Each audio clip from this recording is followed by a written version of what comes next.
चरित्रे महान संगीतज्ञांची या अंतर्गत आज आपण पंडित वसंतराव देशपांडे गायक यांच्याबद्दल माहिती घेणार आहोत.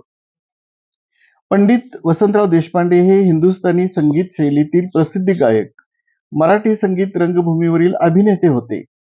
देशपांडे यांचा जन्म 2 मे 1920 रोजी अकोला जिल्ह्यातील मूर्तिजापूर मध्ये एका देशस्थ ब्राह्मण कुटुंबात झाला. वयाच्या 8व्या वर्षी देशपांडे यांची क्षमता भालजी पेंढारकर यांनी हेरली आणि त्यांना कालिया मर्दन या हिंदी चित्रपटात श्रीकृष्णाची भूमिका दिली. देशपांडे यांनी शंकरराव सप्रे, असद अली खान, सुरेश बाबू माने, अनामत अली खान, अंजनीबाई मालपेकर, रामकृष्णभाऊ वझे अशा विविध गुरूकडून संगीताचे शिक्षण घेतले. प्रारंभीची 24 वर्षे त्यांनी संरक्षण विभागात हिशेब खात्यात नोकरी करीत संगीताची उपासना चालू ठेवली. या काळात त्यांनी संगीताच्या कार्यक्रमासाठी आफ्रिकेचा दौरा केला. तसेच पेडगावचे शहाणे, अष्टविनायक, गुळाचा गणपती, दूध भात, अवघाची संसार वगैरे चित्रपटासाठी पार्श्वगायन केले. त्यानंतर मात्र नोकरी सोडून त्यांनी पूर्ण वेळ संगीताला वाहून घेतले. त्या काळात कट्यार काळजात घुसली या नाटकामुळे त्यांची लोकप्रियता अतिशय वाढली. सर्व प्रकारच्या गायकीवर आणि तबला, संवादिनी या वाद्यावर त्यांचे प्रभुत्व होते. इसवी सन 1982च्या अखिल भारतीय नाट्य संमेलनाचे ते अध्यक्ष होते. मराठी राहुल देशपांडे हे वसंतरावांचे नातू आहेत. त्यांनी संगीतामध्ये PhD केली होती. पंचम शिवाय यमनचा एक प्रकार राज कल्याण राग त्यांनी तयार केला. देशपांडे यांच्या विद्यार्थ्यांमध्ये चंद्रकांत लिमये, विजय कोपरकर आणि पद्माकर कुलकर्णी यांचा समावेश होता.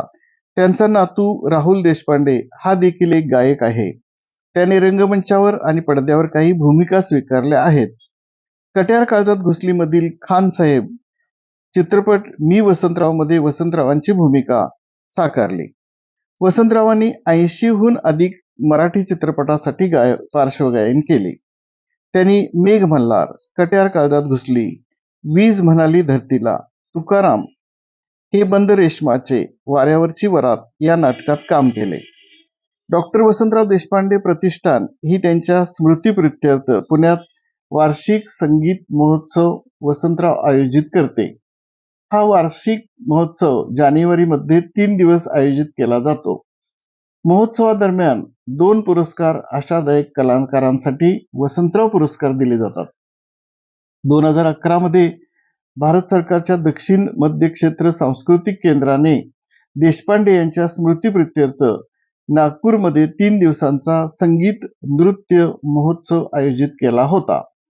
देशपांडे यांच्या जीवनावर आधारित मी वसंतराव हा चित्रपट 1 मे 2020 रोजी प्रदर्शित होणार होता, परंतु कोविड-19च्या साथीच्या आजारामुळे तो पुढे ढकलण्यात आला. नंतर तो 1 एप्रिल 2022 रोजी प्रदर्शित झाला. प्रसिद्ध हिंदुस्थानी शास्त्रीय गायक आणि प्रतिष्ठित अखिल भारतीय गंधर्व महाविद्यालय मंडळ माजी विद्यार्थी पंडित डॉक्टर वसंतराव देशपांडे यांनी आपल्या असामान्य प्रतिमेने नाट्य संगीतावर अमिट अशी छाप सोडली. 1982 मध्ये त्यांना संगीत नाटक अकादमी पुरस्कार मिळाला. वसंतराव देशपांडे यांनी काही शास्त्रीय रागातील गाणी गायली आहेत.